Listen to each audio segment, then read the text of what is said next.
हाय बच्चों, welcome back to Tonic of tricks.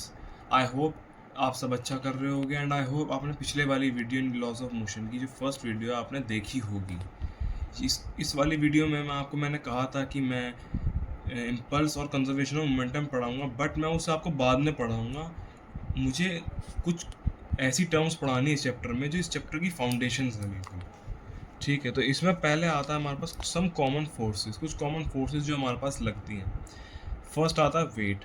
Wait जो होता है डब्ल्यू से डिनोट कर रहा हूँ, that is m g. Weight का मतलब मास नहीं होता।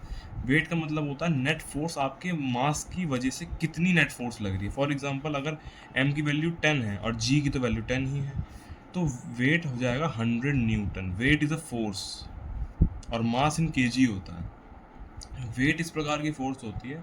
अगर आपकी कोई बॉडी है, जैसे ये ग्राउंड पर रखी हुई है, तो यह हमेशा नीचे, बिल्कुल नीचे, हमेशा नीचे ही लगता है वेट। एम जी इस डायरेक्शन में लगता है। आप याद कर लीजिए कि ये यहाँ लगता है, एम मास की बॉडी, एम जी नीचे लग रहा है। ये बॉडी हवा में उड़ रही है, ये यहाँ इसमें एम जी लगता है हमेशा नीचे। ये बॉडी यहाँ स्लाइड करके नीचे आ रही है, तब भी एम जी नीचे ही लगेगा हमेशा, वर्टिकली डाउन। अच्छा, उसके बाद आती है एक दूसरी force, that is normal reaction.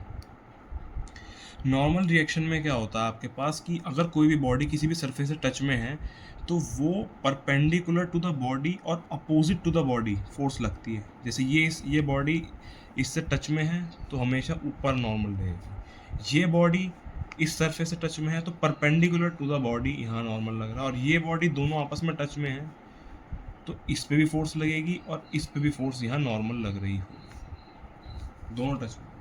जब ये इसके टच में है, इस पे फोर्स लग रही है, तो ग्राउंड पे भी नीचे नॉर्मल आता है, इस ग्राउंड पे भी नीचे नॉर्मल आता है परपेंडिकुलरली। इसी प्रकार इन दोनों में भी आता है। फिर आती है हमारे पास टेंशन। टेंशन क्या होती है, किसी स्ट्रिंग में होती है। जैसे फॉर एग्जांपल ये एक मास में टांग रखा है, एम मास का, इससे टांग रखा है। ये अब जैसे कोई रस्सी अगर हम खींचते हैं तो वो अपने आप को वापस आने की कोशिश करती है, तो टेंशन लगती है इस प्रकार,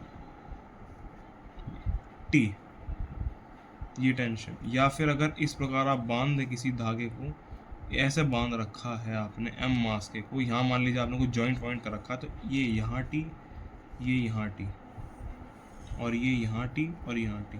सो बच्चों, आज के लिए बस इतना ही। मैं आपको अभी कॉमन फोर्सेस पढ़ाई है मैंने, आगे अब आपको इक्विलिब्रियम पढ़ाऊंगा अगले वाले में। आई होप आपको समझ में आ गया होगा। अगर कुछ ना समझ में आया हो तो कमेंट में पिन कर दीजिएगा। Thank you.